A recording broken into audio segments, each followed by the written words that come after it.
মায়াবিনী ৰাতিৰ বুকুত দেখা পালো তোমাৰ ছবি ধৰা দিলা গোপনে আহি ইয়াৰ কোনত। জুবিন দা আমাৰ মাজত নাই আৰু ভাবিবলৈ যেন কষ্ট হয়, বুকুখন যেন বিষায়। এনেদৰেই তেওঁৰ আত্মাৰ সদগতিৰ ইচ্ছা কৰি পেলাই তেওঁ য'তে নাথাকক সুখত থাকি পেলাওক।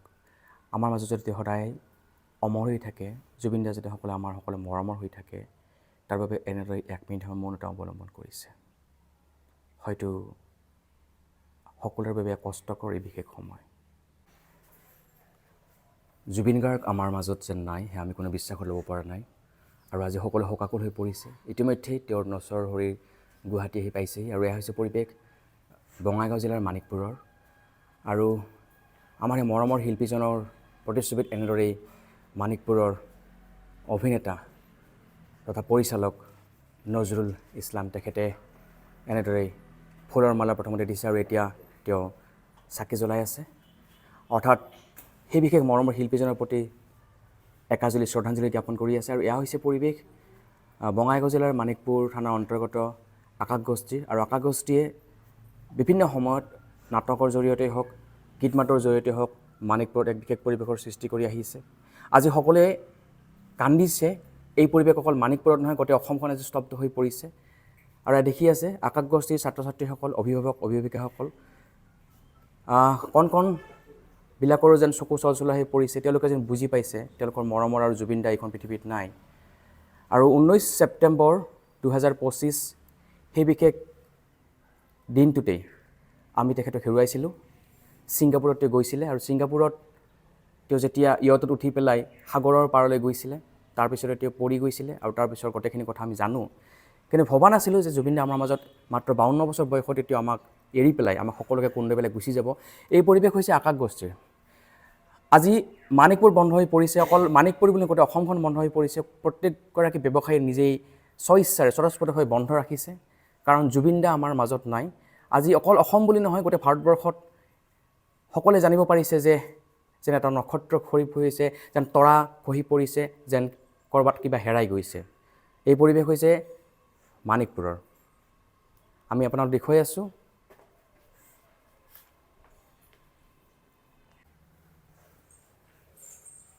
আৰু এতিয়া তেওঁৰ প্ৰতিচ্ছবিৰ সন্মুখত এনেদৰেই শ্ৰদ্ধাঞ্জলি জ্ঞাপন কৰি আছে বিভিন্ন প্ৰান্তৰ লোকসকলে, যিহেতুকে আকাশগছটি এই বিশেষ অনুষ্ঠানটো আজি ৰাখিছে। আৰু মানিকপুৰত সেই 19 ছেপ্টেম্বৰৰ পৰাই বিভিন্ন অঞ্চলত আচলতে এনেদৰে শ্ৰদ্ধাঞ্জলি জ্ঞাপন কৰি আছে। আৰু গোটেই অসমখন আজি স্তব্ধ হৈ পৰিছে। আৰু এনেদৰে আচলতে তেওঁৰ প্ৰতিচ্ছবিৰ সন্মুখত এনেদৰে সেৱা লৈছে। এয়া হৈছে পৰিৱেশ মানিকপুৰৰ আকাশগছটিৰ। আৰু আজি আমি দেখুৱাই আছোঁ যে মানিকপুৰ বন্ধ হৈ পৰিছে, সকলোৱে বন্ধ ৰাখিছে। এয়া হৈছে ছাত্ৰ ছাত্ৰীসকল আকাশগছটিৰ। কিছুমান কণ কণ ছাত্ৰ ছাত্ৰী আছে, তেওঁলোকে হয়তো ভালকৈ বুজিব পৰা নাই, কিন্তু তেওঁলোকে এটা কথাই বুজিছে যে তেওঁলোকৰ কোনোবা আপোনজনৰ যেন মৃত্যু ঘটিছে। তাৰ বাবে হয়তো আজি তেওঁলোকে আৱেগিক হৈ পৰিছে, চকুৰ চলচলীয়া হৈ পৰিছে। জুবিন গাৰ্গ যেতিয়া মানিকপুৰলৈ আহে, তেতিয়া আচলতে বহুদিন ধৰি বহুতে আশা কৰি থাকে যে তেওঁৰ গীতৰ তালে তালে সকলোৱে নাচিব। সেয়া ডেকা বুঢ়া বুলি কথা নাই, কিন্তু সেইজন জুবিন গাৰ্গ আৰু হয়তো মানিকপুৰত আহি পেলাই বা বঙাইগাঁৱত আহি পেলাই বা বিভিন্ন প্ৰান্তত আহি পেলাই আৰু নকয় বা তেওঁ গীত নাগায়। সেইবাবে হয়তো আজি সকলো আৱেগিক হৈ পৰিছে, কাৰণ কিয় এয়া সকলোৰে বাবে অসহ্যকৰ হৈ পৰিছে।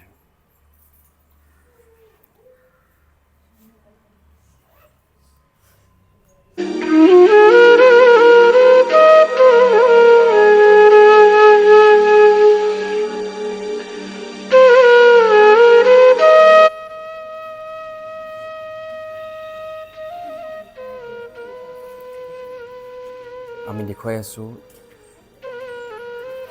মানিকপুৰৰ আকাশগছটিয়ে এনেদৰেই মৰমৰ শিল্পীগৰাকীক, আমাৰ সকলোৰে মৰমৰ আপোন শিল্পীগৰাকীক শ্ৰদ্ধাঞ্জলি জ্ঞাপন কৰি আছে। মানিকপুৰৰ আকাশগছটিয়ে এনেদৰে আজি বিশেষ শ্ৰদ্ধাঞ্জলি অনুষ্ঠানৰ আয়োজন কৰিছে, য'ত ছাত্ৰ ছাত্ৰী, অভিভাৱক, অভিভাৱিকাসকল আহিছে আৰু বিভিন্ন ব্যক্তিসকলো আহিছে, বিশিষ্ট ব্যক্তিসকল আহিছে। মই পুনৰ কৈছোঁ, মাত্ৰ 52 বছৰ বয়সত আমাৰ মৰমৰ জুবিন দাই যে আমাক এনেদৰে এৰি যাব বা আমাক কন্দুৱাই যাব, সেয়া হয়তো আমি কেতিয়াও কল্পনা কৰা নাছিলোঁ। সাগৰতলীত যেন শুই পৰিল জুবিন দা। সাগৰতলী শুবৰে মন এটা বিশেষ গীত গাইছিলে, এটা বিশেষ কলি আছিলে। হয়তো সেই সাগৰতলীতে তেওঁ শুই পৰিলে। নদ নৈ পাহাৰ এইবোৰ ভাল পোৱা, চৰাই চিৰিকটি ভাল পোৱা, বিভিন্ন জীৱ জন্তুক ভাল পোৱা, গছ গছনি ভাল পোৱা জুবিন দা আমাৰ মাজত আজি নাই। আৰু এনেদৰেই আচলতে তেওঁৰ প্ৰতিচ্ছবিৰ সন্মুখত শ্ৰদ্ধাঞ্জলি জ্ঞাপন কৰি আছে। এক দুখৰ মুহূৰ্ত বুলি ক'ব পাৰি, কাৰণ কোনো অসমবাসীয়ে বা কোনো জুবিন ভাল পোৱা লোকেই বিচৰা নাছিলে যে এনেকৈ আমি মাত্ৰ 52 বছৰ বয়সতে তেওঁৰ প্ৰতিচ্ছবিৰ সন্মুখত আমি এনে শ্ৰদ্ধাঞ্জলি জ্ঞাপন কৰিব লাগিব। তেওঁ কৈছিলে এটা বিশেষ গীত তেওঁৰ মৃত্যুৰ সময়ত গাবৰ বাবে, সেয়া আছিলে মায়াবিনী ৰাতিৰ বুকুত। আৰু সেই বিশেষ গীতটো গাই সকলোৱে তেওঁক শ্ৰদ্ধাঞ্জলি জ্ঞাপন কৰি আছে। হয়তো তেওঁ জানিছিলে, হয়তো তেওঁ বুজিছিলে, আৰু সেইবাবে তেওঁ মৃত্যুৰ সময়ত কৈছিলে যে তেওঁ যেতিয়া মৃত্যু হ'ব 7 দিনকৈ অসম বন্ধ হ'ব। তেওঁ বহুবোৰ কথাই কৈ গৈছিলে মৃত্যুৰ আগমুহূৰ্তত। অৰ্থাৎ তেওঁ যেতিয়া অনুষ্ঠান পৰিৱেশন কৰিছিলে, যিহেতুকে তেওঁ এটা কথাই কৈছিলে যে তেওঁ যি কয় সঁচা কয় আৰু কাকো ভয় কৰা নাছিলে। কোনো ৰাজনৈতিক নেতাৰ তলত তেওঁ চলা নাছিলে। যিটো ভাল ভাল বুলি কৈছিলে, যিটো বেয়া বেয়া বুলি কৈছিলে। আৰু তেনেকুৱা এজন শিল্পী, তেনেকুৱা এজন অভিনেতা, তেনেকুৱা এজন সমাজসেৱক, তেনেকুৱা এজন বিশিষ্ট ব্যক্তিক আমি হেৰুৱাই পেলাই আজি আমি অসমবাসীয়ে কান্দিছোঁ, আজি আমি ভাৰতবাসীয়ে কান্দিছোঁ। আৰু গোটেই অসমখনক বিশ্ব দৰবাৰত চিনাকি কৰাই দিছিলে এইগৰাকী সেই মহান শিল্পী জুবিন গাৰ্গে। আজি সেই মহান শিল্পীগৰাকীৰ যেন আজি মৃত্যু ঘটিল, সেয়া যেন আমাৰ বাবে এক অসহ্যকৰ, অতিকৈ কষ্টকৰ।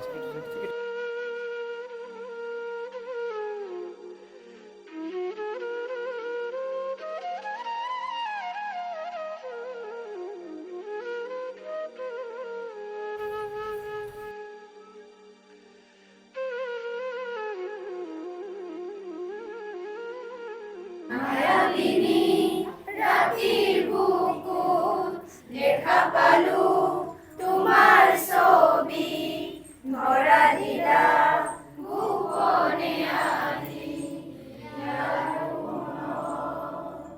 তুমি যে মোৰ শুকান মনত নিয়ৰৰে চেষ্টা তোমাৰ, নামি অহা ৰলৰে নৈ মোৰ দেহৰ প্ৰদীপ পোৱা। ধুমুহাৰ মতে বহু যুগৰে নাচো, এবাৰো সঁচামো বহু দিনৰে আপোন। নিজানৰ গানবোৰ শেষ হ'ব ভাবো তোমাৰ বুকুত। বহুত কান্দিলো, খবৰটো মাৰিছিলো পৰা কৰিব পৰা নাই, কোনে কান্দিলো কেনেকুৱা হ'ল। ঈশ্বৰে কিয় আমাৰ পৰা কাঢ়ি লৈ গ'ল। দ্বিতীয় বাবুতে ক'লে যে 6 মাহ পিছত আহিব নহয়। মই ভাবো খুব সোনকালে ইমান মানুহৰ মৰম, ইমান আবেগ ঈশ্বৰে ডিনাই কৰিব নোৱাৰে। এই মানুহৰ আবেগ কাৰোবাৰ কলাত জুবিনৰ ৰূপত এজন শিশু আহিব, নিশ্চিতভাৱে অসমত আহিব। ঈশ্বৰে পঠাই দিব, সৃষ্টিকৰ্তাজনে পঠিয়াব আমাৰ মাজলৈ।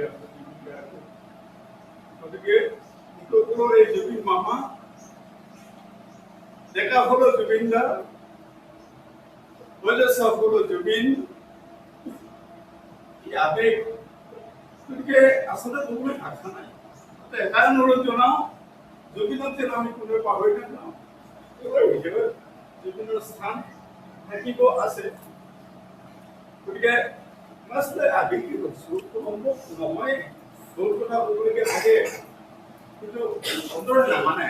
আচলতে এই শতিকাৰ যদি শ্ৰেষ্ঠ এজন কোনোবা আছিলে সেইজন আছিলে আমাৰ হিয়াৰ আমঠু মৰমৰ জুবিন। প্ৰতি শৰতৰ প্ৰভাতী ফুলে ক'ব তোমাকেই মোৰ কথা, প্ৰতি মেঘানী নিশা জোনে দিব তোমাকেই মোৰ ব্যথা, ধুমুহাৰ সতে মোৰ বহু যুগৰে আচোন, এন্ধাৰো সঁচা মোৰ বহুদিনৰে আপোন, নিজানৰ গান মোৰ শেষ হ'ব ভাবো তোমাৰ বুকুত। জুবিন দা যে নাই, জুবিন দাৰ বিষয়ে কি কওঁ? জুবিন দা আছিল আমাৰ এজন অভিভাৱক। জুবিন দাৰ অবিহনে অসমীয়া জাতিটোক ভাবিবই নোৱাৰি।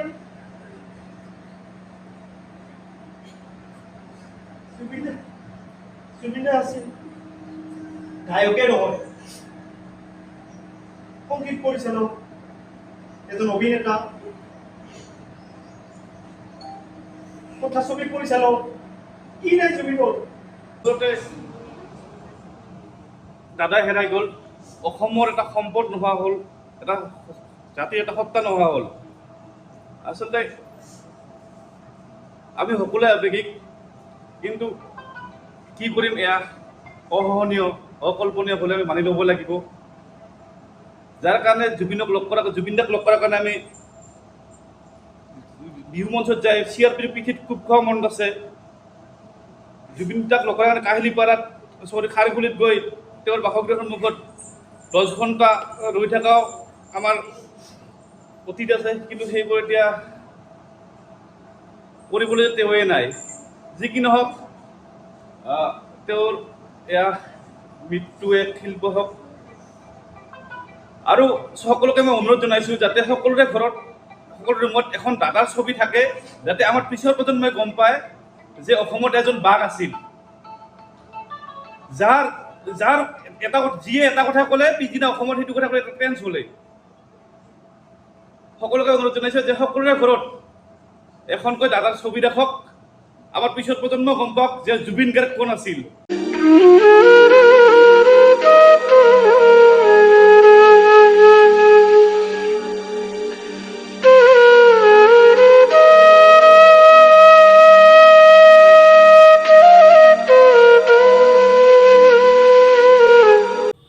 আৰু আমি সঁচাকৈ মৰ্মাহত হৈছোঁ। আমাৰ এই অসমৰ লগতে সমগ্ৰ ভাৰতবৰ্ষতে তেখেতৰ বিয়োগৰ শকৰ চাপ পৰিছে। আচলতে এইখিনি সময়ত একো কোৱাৰ মানসিকতা নাই, তথাপি জুবিন এটা নাম নহয়, জুবিন এটা যুগ।